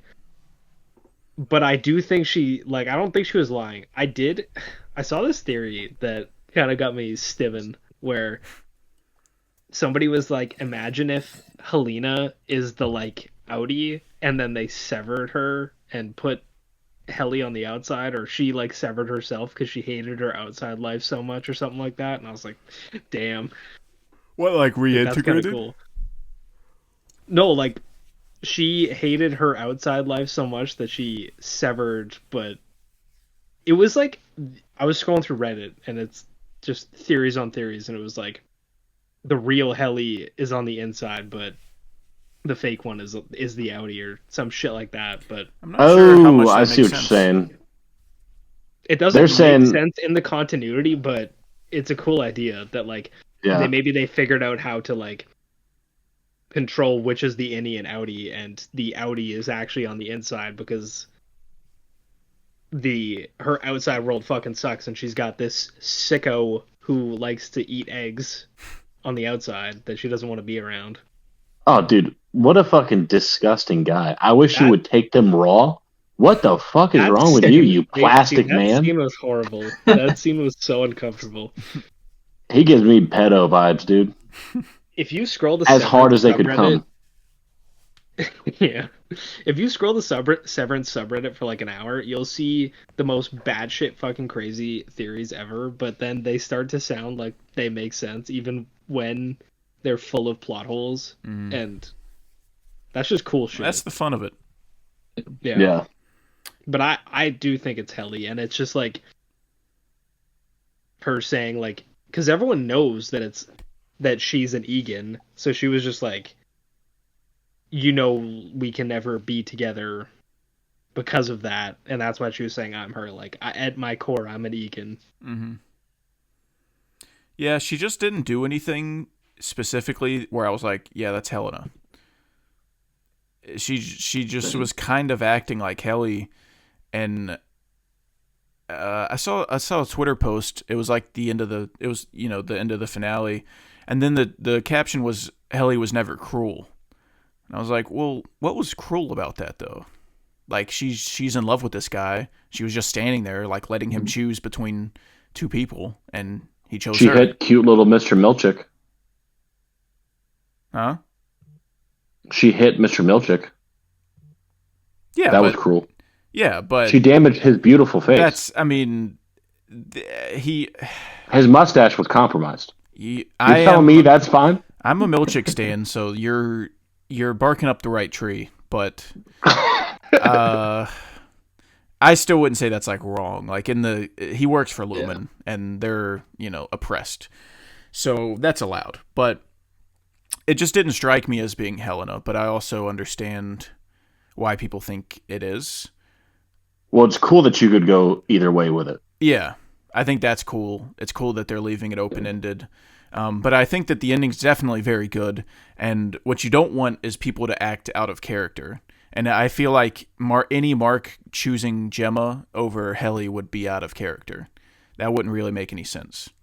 He doesn't know. He knows Gemma as Miss Casey, and he doesn't care about her anywhere near as much as Helly. So definitely, like, good TV is when your characters are written so well, and the audience just has to either like or dislike what they do, but you can't deny that like it's realistic to what the characters would do. Yeah. Even though if it were me and I had Helena behind me and Gemma in front of me, I'd hit her with finding Milchick. Spider-Man. I'd say thanks and then run right out the fucking door. I'm finding Milchick.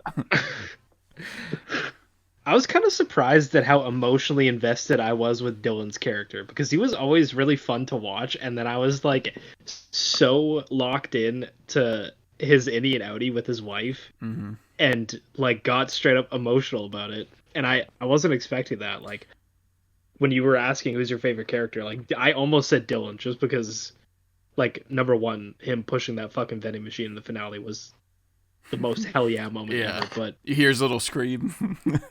Yeah. Well, dude, it's every character that I feel that about, dude. Every little relationship, like it with Irving and Bert dropping him off at the train station, and him like saying I'm ready, and Bert being like, you have to leave, like we can't do this. I was like, oh, that's killing me. And then Dylan with his wife, that was really sad. Gretchen! And then Annie Mark with Helly saying, I want to live with you. I was like, oh my god, you guys are trying to get a tear to fall. Yeah. There's really not a character in the show other than like maybe Cobell that's like underwritten. They give you enough reasons to like or understand everyone in the show pretty much. Yeah, I'm super invested with everybody. Yeah. That scene of the outie Dylan writing the letter to Annie had me so... I just felt bad for outie Dylan. Yeah, I was that was heartbreaking. Fuck, dude. When he's like, I wish one day I hope I'm the man that you are. And I'm like, God damn it, dude. Yeah. That actually... His kids are running around the table at the same time. And I'm like, fuck. Yeah. Let me ask y'all something, though. If you were outie Dylan and your wife was like, "Hey, I was making out with your innie pretty hard," would y'all be pissed? You son of a bitch! You stole my question. Oh, you were gonna say Yeah, that. I had it written down. Would you be mad if your wife cheated on you with you? Oh, dang! That just came to me. Yeah, fuck you. All right. I'm just too smart. Yeah, that's it. Probably a little bit, honestly. I was trying to think about it. Like, if I was severed and there's this guy that's me, but I don't know him, and she's like, Yeah. "Hey, yeah, And I don't get the I feel. would fuck this guy that looks like you and is you, but but it isn't you." Be like, "Huh." So someone fucked, and it wasn't me. I don't remember it happening. Yeah. So I'm a little Yeah. upset. Yeah. That's exactly how I feel. Yeah. You'd be like Neiman. I'm upset. Cash, if they cancel the Batman 2, would you get severed? Yep. So at least half your life's not a world without the Batman. No, I wouldn't get severed. I'd just shoot myself in the head and get it over with. Yeah. 100% severance. I'd sever myself from life. That's what I do. Season 3 expectations or theories. Anybody have any? One thing, did you guys okay, this isn't like a complaint, but did you guys expect more like groundbreaking revelations from the dinner between Bert and Irving and Fields? Not really. That whole scene was not not what I really. expected. It's not what I I expected. feel It is a matter of like them being like really devout, like religious people. That being their motivation behind Bert getting severed. That was kind of like weird. I mean, not weird, but it was unexpected. I didn't expect that to happen. I kind of thought that something bad was going to happen the whole time, but Yeah. it wound up just being a dinner. And I thought the little bit that they revealed was interesting. So I didn't expect big reveals. I honestly thought that they were just going to kill Irving or something. Yeah. And Yeah, there were definitely Like- subtle hints. so did they like confirm that Bert was like a hitman for Lumen at that in the like when he's driving Irving away, like, because Bert's like, I don't know what they do with them once I drive them. I just drive. It's like, well, is he just the one who takes people to get loose ends tied up? Like, what do you guys think about that? I interpreted it. Yeah, they just kind of said that he had like I guess a bad past, and that he wanted, like, he got severed to have a good version of himself. So they hint that he had, done bad stuff, but they never really say fully what it is. No, but like when they're in the car together, and Bert's driving Irving to the train station. Because Bert says some shit about like I don't know what they do with them. I just drive them there or some shit like that. Yeah. Oh very yeah, they vague shit. keep everything he does very vague. Like, his field says that he's been working at Lumen for like longer than Lumen has existed. Yeah. And then he's apparently driving people. It could be the situation like they kidnap people for sure. Like they kidnapped Gemma and then planted a fake body. So maybe he was just like, maybe Gemma's just one of many that they have that they're doing these like tests with to sever emotions or whatever they want.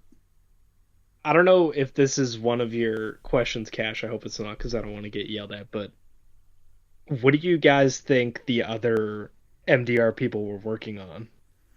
I don't have any more questions, by the way, so you're good. Oh, okay. The first batch and the first episode. No, like if Mark is purely refining Gemma, what are the other people doing? Are they refining other people, or are they just doing like bait files? Because I've thought about Gemma's all that that too. matters. Because all they Like, care I about don't is think. Mark. Yeah, right. Yeah. Like, do you think it's just like, oh, they're just doing random shit that doesn't mean Well- anything? Well, it's all so that they think Mark is. Because I remember one episode there was like a banner that said like 800th quarter or some shit like that, and somebody was like, oh yeah, Lumen's been around since the Civil War. It's like, well, what the fuck have they been doing that whole time? I don't think they're doing like busy work. I just think they're doing work for Lumen that's just not as important to them as what Mark's doing. Like, there's probably a lot Well, of you shit know one of to refine. Like, Lumen's they have a Yeah. fucking band. They have a band. They have a goat room. They have so much shit that they've probably got them refining all the time. But Mark's Cold Harbor file is just like the thing that's the most important to them, I think. Yeah, I think I think I saw one of Dylan's files in the earlier seasons was also one of the rooms. Maybe they just really needed to work for Cold Harbor and some of the other big ones, and they were able to work on some of the other ones as well. Mm-hmm. I don't think that they're all working on the same file. I think like all the rooms are like Mark's because he's the only one that really like knew Gemma, at least that we know of for sure. But I don't think Helly is doing anything because she's an Egan. I think she's just there as like a plant to be like, Severance is good. Even I'm doing it. I don't think she's contributing, but I don't know. I don't think the other group is doing anything either because they try to replace them and they only bring back the original crew because Mark refused to complete his file. So I feel like if they can replace everyone but Mark, then they're probably not really doing anything. Yeah. And you just have to think like they were able to recreate such specific emotions to elicit Helly to be even able to do the MDR stuff because it was such a big moment when she was able to see the scary numbers, and it's like that's a thing that's an answer I want is what are the other people working on? Maybe they have. Helly's just refining eggs. Yeah. Yeah. She's refining what the best type of egg to eat is. Yeah, dude. Take it raw, hard boiled. Take it raw. My last question, I feel like we probably all have the same answer to, but it was, what's your top 3 episodes of both seasons combined? Mine would be both finales and season 2, episode 7. Same here. Same. Everyone's the same? I didn't realize it was combined. I would have the same answer, but also I want to shout out episode 3 of season 1 when they go down the hallways for the first time and you realize that it's like this company does some other weird shit because you see the whatever fucking department Christopher Walken's doing and it's like random ass shit and you think refining is the only thing they do here, and that's when like Severance really kicked off, got a lot bigger because I was already intrigued and I was like, oh, okay, this is pretty cool, but then they started asking all these questions and with no answers, and you're like, what the fuck do they do here? But also season 1 episode 7 for the infamous dance scene. Yep. Defiant Jazz. Oh, I gotta have Defiant Jazz, dude. Yeah. How would y'all rank the 3 from like favorite to least favorite? Season 1 finale, season 2 finale, season 2 episode 7. My favorite episode is season 2 episode 7. And then it would be season 2 finale and then season 1 finale. Okay. You got the opposite of me. Mm-hmm. If it's like by feel and like how the episode resonated, then I agree with Cash because episode 7 of season 2 was like, first of all, I think her name is Jessica Lee Gagne or something like that.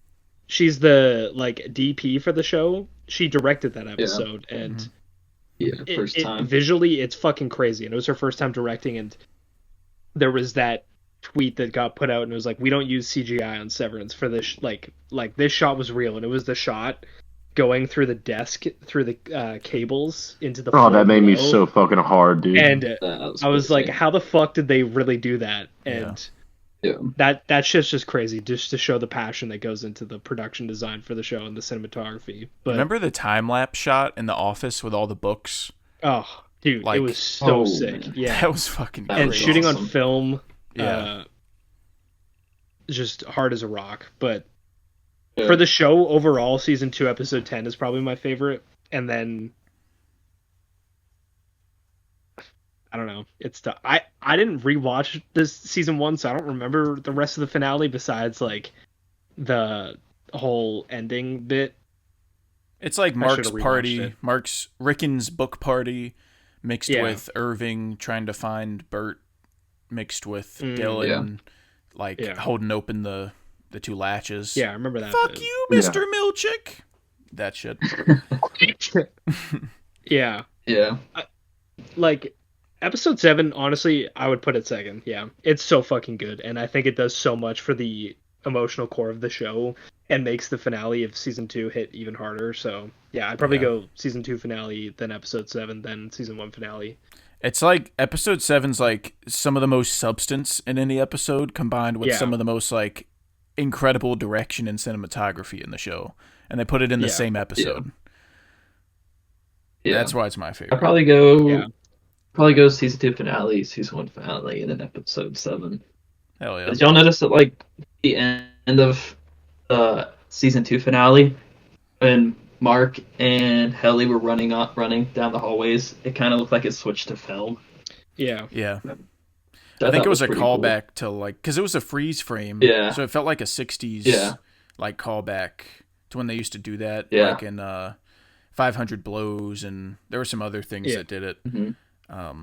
But it felt like a very old school callback.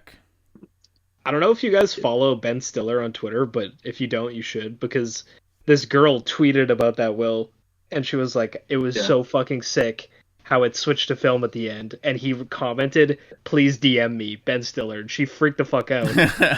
And so he DM'd her, and he was like, we shot that on digital, but we intentionally swapped it to like CGI film just for the final shot. That's awesome. And it's like, Holy shit. damn, like the attention to detail, it's just so good. Yeah. I don't know how to say her name. Deacon Lockman, the girl who plays Gemma, dude. Yeah, she's insane. Even though she was only really in like 2 episodes and then showed up randomly, her performance was just fucking insane. She's so good. Yep. Oh yeah, everyone in the show is doing so. Like I honestly forget sometimes that, like everyone is doing 2 characters. Yeah. It's just The crazy. guy that plays James Egan. Go ahead. Oh, I was just gonna say it's crazy because like even really good shows, there's normally like 1 or 2 plot lines you don't really care about, and you want to cut back to like the good stuff. And Severance just doesn't have it. It's like whatever it cuts to is a really good, interesting storyline with like a very well casted characters, well written characters that you just like seeing. Yeah. Yeah. I was gonna say that the guy that plays James Egan looks like the android from Alien Romulus. Like he doesn't look like a real human. Yeah, dude. He looks like reminds someone me of, brought him like, to life with Fucking magic. weird. Yeah. You remember the CGI Grand Moff Tarkin from Rogue One? Yeah. That's what he reminds me of. Yeah. But yeah, did y'all have any more like thoughts or theories or anything you wanted to say about it? I fucking loved the scene where Miss Wong is forced to smash her toy and then gets shipped off to a fucking boarding camp. Yeah. Like, That was awesome. I was like, yeah, Miss Wong's the number 1 op. Fuck this, like, stupid kid. And then you watch Lumen destroy her, like, 1 ounce of childhood left and then ship her away from her family. I'm like, damn, I did not expect to be feeling bad. Yeah, even the characters you're not supposed to like, they make you like them. Yeah. Yeah. It's crazy. Mm-hmm. Also, super talented for a kid. Oh, yeah. Oh, yeah. Goes to She's 19. college. I thought she was like a middle What? schooler. Yeah, she's a college Yeah, student she's in North 19. Carolina. What the fuck? Yeah. Yeah, bro. I thought she was like a middle school. Yeah. Who are That's you? crazy. And why are you 12? Why are you a child? Because of when I was born. All right. The only other thing that I thought was really cool, and this is kind of season 1's kind of hazy, but I feel like they've added a few horror elements to the show that, like, maybe not horror, but like enough to make me uncomfortable. And the big standout was the Woes Hollow episode when they go on the fucking adventure with like the Orpo with the duplicate like MDR team like pointing. The fucking return the slab pointing aimlessly like in the mountain. Like that was kind of freaky to me. And then the Egan like mannequin like sitting in the dark room of like their like rearranged office at the end of season 2. I was like, dude, this is fucking weird. I would have left immediately. Yeah. Do you There remember was moments? Sorry, in the first episode, one of the members, like Mark's new group before they replaced them and brought back the OGs, the lady said that her Kier or her somebody was animatronic in the first episode, and we like skipped over it. And I feel like they were setting that, they were like dropping a little hint or like a little seed about animatronic Kier. Yeah. They talked about how they like they all had like different Kiers. One guy said that they just had like plates on sticks. And I was like, that's pretty nuts. But yeah, like they do weird stuff like that that's like very uncanny feeling. I guess horror isn't the right word. Like it's not like a monster, but it's just like really weird settings, like the black hallway with the elevator that just goes down. I was like, that's fucking crazy. And then Mark being covered in blood and his like white shirt at the end was fucking hard as hell. Oh, so good. There's going to be a lot of Halloween costumes of that this year. Yeah. Oh god, I hope so. There was moments during the Woes Hollow episode where I was like, this is just another floor in the building, and it's just this massive fucking field. Like, I legit didn't realize. I was like, there's no way they left them out. Yeah. I guess last thing that I was going to say, I feel like the thing that makes great shows great is they have an overall arc, but they also have season-long arcs that get fulfilled and answer questions, and I feel like season 2 just did that flawlessly from the whole Gemma thing and resolved it and answered our questions, where some shows might take several seasons to do that, which I feel like is what really makes Severance stand out, because it does that on top of some of the best character development work on TV now. I agree. And like ever, honestly. 100%. Yeah. They like answer enough questions to satisfy you, but also leave enough to leave you wanting another season. Yep. Yeah. This is genius. Yep. I hope we don't have to wait 3 years. Yeah. Did y'all see those TikTok trends at like the beginning of the season? I thought they were so funny. And they were telling what their Audi did to their innie. Like, your Audi drinks milk, and they're just getting disgusted with themselves. Carl said he would be disgusted with himself. Oh, dude, my innie's lactose intolerant, and every day he's just shitting his brains out. Yeah.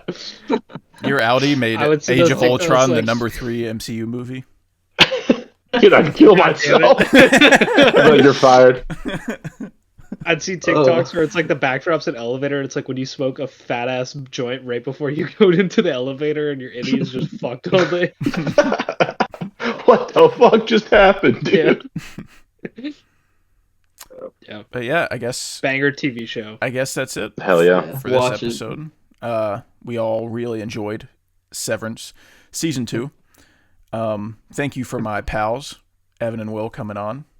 I had a lot of fun. Thanks for having us. Anytime. Hell yeah, appreciate it, man. And check out their podcasts, Fistful of Films and Average Film Enjoyer. And we'll be back next week on the motherfucking Film School. Film School.